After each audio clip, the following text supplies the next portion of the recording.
John Redwood. Mr. Deputy Speaker, prosperity, not austerity, is what we want, and that will be so much easier to achieve when we cast off the shackles of the European Union. It is an institution renowned for its gross austerity. The damage it has done throughout great swathes of our continent, driving young people into unemployment, preventing school leavers getting any job at all, and starving public services of cash. We've seen the terrible damage done in Greece and parts of Italy and Spain and Portugal from these policies. How good we have some freedom to distance ourselves from them, and we will have even more freedom when we take back control of our money and our taxes and our own budgets. And I do find it, Mr. Deputy Speaker, bizarre that I woke this morning to press comment that there would need to be a post-Brexit vote budget. They seem to have conceded defeat, and I'm going to wait to see what the British public really want in a vote that is still to be decided.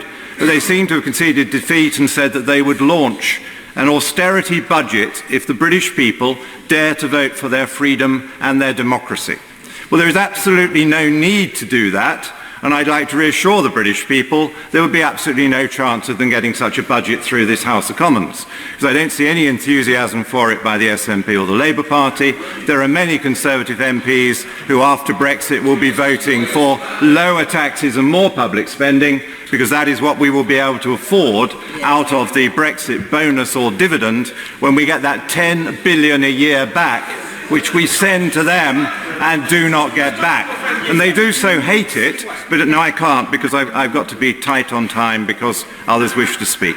But they so hate the idea there's going to be this dividend because they know that money is taken away from us and is not used for the priorities of their electors, their local health services, their local education services, and getting rid of VAT on fuel, a much hated imposition which hits those on lower incomes far more than others, and something which we are legally not allowed to do within the European Union, but which we would be free to do as soon as the British people voted to leave, if that is their wish.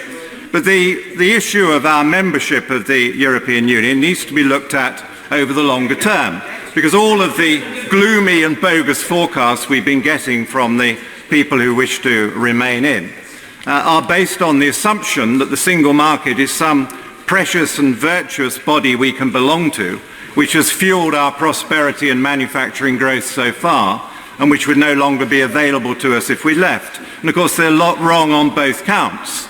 Our membership of the single market has not helped our manufacturing, and when we leave, we will still have access to the single market, just as 165 other countries around the world have access to that market daily without being members and without having to accept the freedom of movement provisions and without having to accept the taxes and the laws that are imposed on us on a wide range of issues that have nothing to do with trade whatsoever. Because the position of the single market when it came in did not accelerate our growth rate or our exports and manufactures in any way. The government did a very good long-term survey, and it took the period 1951 to 2007. They started in 51 because you have to leave out the bit immediately after the war when you get a big demobilization effect, stable year 51. Went up to 2007. You can say that the figures for manufacturing today are identical because unfortunately we had a deep manufacturing recession 08-09 and we're just about getting back to the 07 levels today. And what those figures showed was that between 1951 and 1972, before we joined the European Union, we had manufacturing output growth of 4.4% per annum, and that since 1972, now we're in the thing, there has been absolutely no manufacturing growth at all over that very long time period. If we look at individual sectors, we can see that prior to joining the European Union, our metals sector grew at 3% per annum.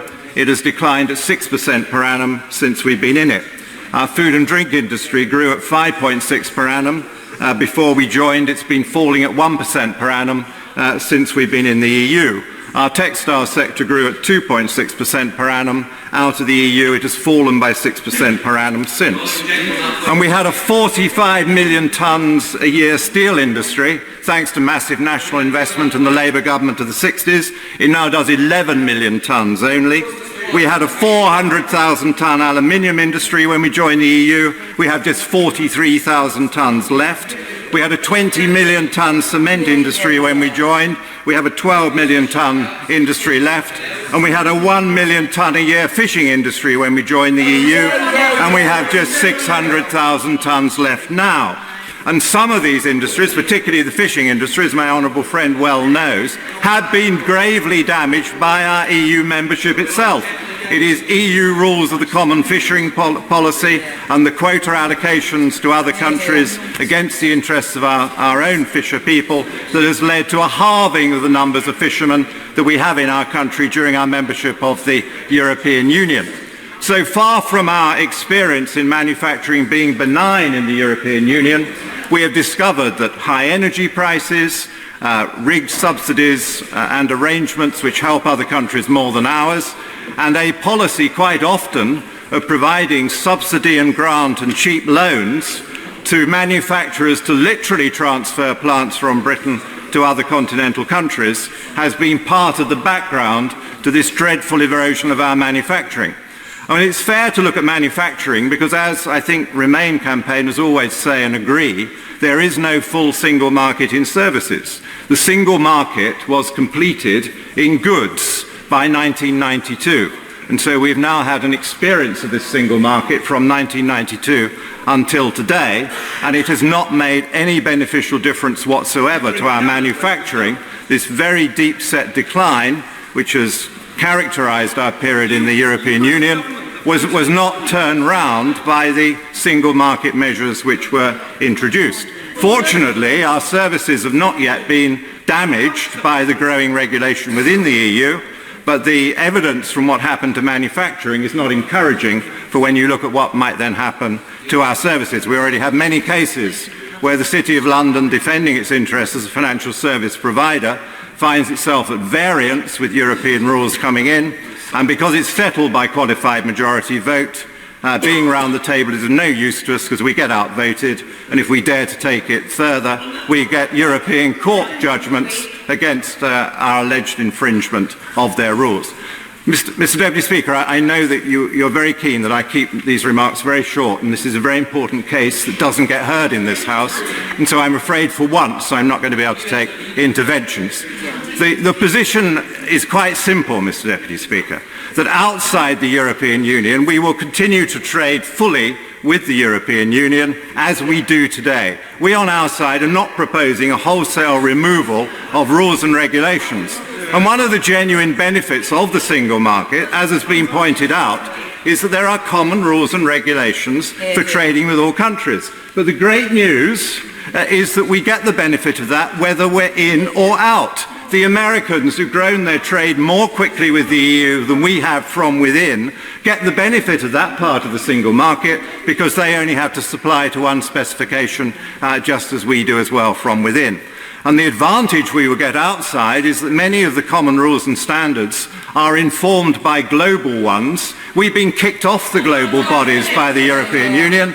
We will get our seat, vote and voice back on the global bodies, Mr. Deputy Speaker, so we will have more influence at the top table in return for no longer being part of the EU. So, Mr. Deputy Speaker, for prosperity, not austerity, for control of our own taxes, for spending our own money, for providing growth out of spending that extra money, for trading freely with Europe without all the restrictions, controls and arguments, vote leave.